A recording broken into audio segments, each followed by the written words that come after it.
Now we will be talking about the gas to power challenge that always has been spoken of in different quarters.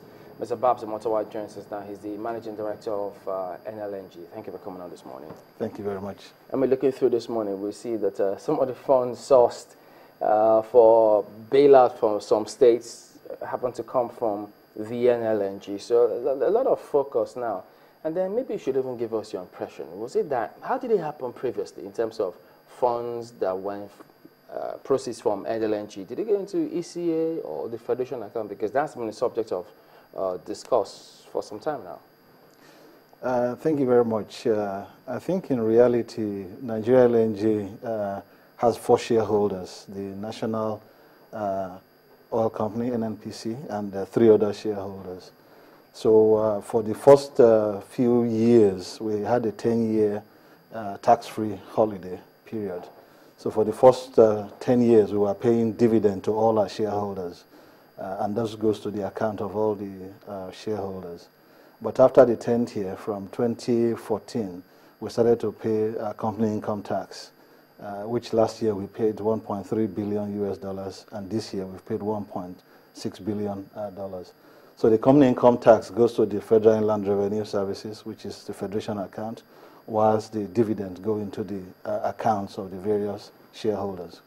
Okay, so now it doesn't really bother NLNG whether or not they say, look, let it go to Federation accounts as opposed to what they say ECA. For us, we simply follow the instructions of our shareholders. Wherever the shareholders ask us to pay their dividends, we pay that into. And wherever the Federal Inland Revenue Services ask us to pay the company income tax, we pay that into. So for us, as a private company, we don't dictate to our shareholders or to the government where they want us to pay revenues to.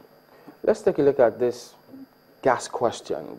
Earlier on, we did have some, the MD of NIPP, and while we, over time, looked at how do we ensure we've got stable power? That's the focus of this government. They want to ensure we get uninterrupted power supply. 80% of our power stations are thermal. NLNG, we know, they deal in gas. In fact, some recommended that they could even revisit the gas, the deals that we've got with some of the other countries to provide gas domestically. What do you think of that? I think you always have to step back on this power question. I think we've nearly turned the power solution in Nigeria as only a gas solution. The first thing we must realize is that diversification of power sources is what most countries do. So you generate power from gas, from hydro, from nuclear, from renewable sources like solar, wind.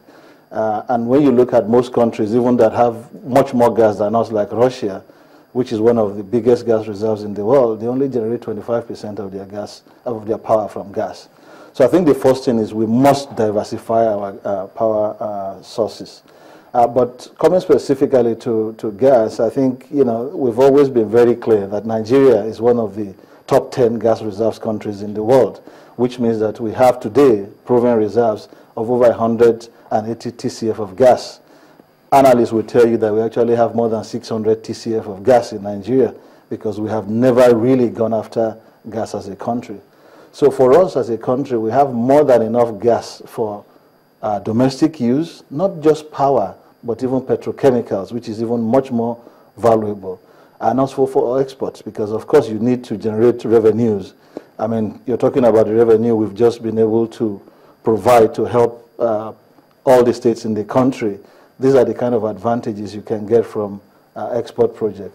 So our challenge is not one of gas in Nigeria. It is one of resolving all the other issues across the non-technical side. So since we have more than enough gas for domestic use, what are these challenges that prevent us from using them optimally? I think when you talk to the upstream gas suppliers, who are the ones that extract, produce, transport gas, they will tell you of at least 3 key challenges. One, of course, is the one everyone knows, which is about the PIB. The fact that there is not a certainty around what the rules of the games will be, what the fiscal regimes would be, I think that gives them some uncertainty that hasn't allowed them to invest in gas fields or even oil fields, by the way, these days. No. You say will be. Does that mean that even before they proposed the PIB, there was uncertainty as well? No, of course, before the PIB, there were rules, there were regulations that was guiding the oil and gas industry. But at the moment the PIB started to be developed, people started to wait for, so what will the final bill look like? What will be the rules of the game? Nobody invests without knowing what the rules will be. So that, I think, has remained a big uncertainty. The second challenge the upstream companies have faced is one of funding. You must remember that the National Oil Company owns between 55 to 60% of most of the joint ventures upstream. What that means is that the government needs to bring out 55 to 60% of the expenditure that those companies need to be able to explore, produce, and deliver gas. And when you think about $20 billion as what the industry needs every year to really develop these fields, that means the government needs to put out $12 billion every year. Clearly, that is not possible at this time. So if that is not happening, did this affect our international obligations to those agreements that we've signed, supplying gas to outside the shores of this country? Of course, the Nigeria NLNG, which is the one that is into the export business, we are able to, remember we pay international prices for our gas. And secondly, we don't rely on government for our funding. So the funding for Nigeria NLNG is done through our own revenues that we generate, unlike the upstream that rely on the government to put out the money up front. So the issues around funding doesn't exist for us as a company, as an example. So your customers are basically outside the shores of this country? I wouldn't say that. In reality, we also have internal customers in Nigeria. By the way, most people don't realize that the cooking gas that is in the homes of most people, 80 out of 100 cylinders you see today, Nigeria NLNG is the one that fills those cylinders. So we also provide 80% of the cooking gas in Nigeria today. It's one of the products we supply, along with the export of LNG that we also do as well. Okay, it is interesting because, I mean, I'm looking at how this gas-to-power thing is to work. Yeah. I mean, because if you are selling most of the gas that you get outside the shores of this country, what then is fueling your interest in the power sector, and how do you intend to tap into it? So, when I talk about 187 TCF of gas available, already proven, what NLNG uses in a year, it's less than 5 TCFs every year. So Nigeria doesn't even use 50% of the gas that we already have.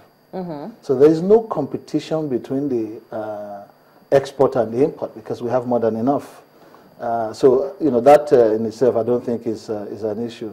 And the key really, you talked about power and what Nigeria NLNG does. As I've said, we're an export-oriented company. But today, we already generate 350 megawatts of power from our plants. And from there, we supply the 300,000 people who live on Bonny. We supply them 24 hours electricity. So we're already part of the power solution, even in our own small ways. But as we look at as we look at growth projects as well, we're already looking at other ways in which we can even generate more power, either from our facilities or even other bridge solutions. So are you looking to supply gas? Or are you looking to generate power? So maybe I should explain a bit more to you about what the value chain is. We don't produce gas. We buy gas. Okay. The joint venture companies, such as the SPDCs, the Total, ENI, now, those are the companies that produce, drill, explore, produce gas. We then buy gas from them, just as every other IPP or any other person who needs gas buys. So we buy gas, we then liquefy it, and then we send it to our customers to generate revenue for the country. Okay. So let's look at the customers within. I like to look at them within, because if we talk about the customers within, perhaps we can now start talking about gas to power. The power we're talking about is power back home here in Nigeria. How does it operate? Some of these IPPs or companies that should be producing, generating power for the nation, have they been on your list as clients wishing to get gas from you, or they go directly to the producers of gas, just the way NLNG will go buy their own gas? They will go to the producers of gas because we don't produce gas. Good. So we buy gas. So if NLNG is saying they have about 80% of the market, if I'm going to switch on that, you know, cooking gas in my home, it might be that it's from you, and we go to Marquez home, just like that we go on and on. Why does it bother you when you get to hear stories about non-availability or inadequate gas by these companies in Nigeria that should be fixing or supplying electricity to homes? Of course, as a Nigerian, it bothers everyone. I mean, there's no Nigerian that is not bothered that we don't have enough electricity in our homes and for the industries that should be creating employment for our citizens. So there's no Nigerian that is not bothered. And, you know, what's even more frustrating for those of us in the industry is that these are not issues that should have gone on for this length of time. These are issues that should have been resolved over time. But if you think about it, if it's taken us more than 8 years to resolve the PIB, these are issues that are beyond the industry. If you think about the whole issue of security in the Niger Delta, pipelines being attacked every day, sabotage on pipelines regularly, again, these are issues that are really requiring resolution beyond the industry. So the challenge is not one that is just for the industry to resolve. It's really a challenge that requires both industry as well as the government to resolve. And I think, you know, we've seen a determination by the new government to, again, focus on this, to give this the due attention it deserves. And once that is done, these issues are not insurmountable. You can become clearer on the fiscal regulations in a short while. You can become clearer on funding options, funding alternatives in a short while. Security can be put in place in a short while.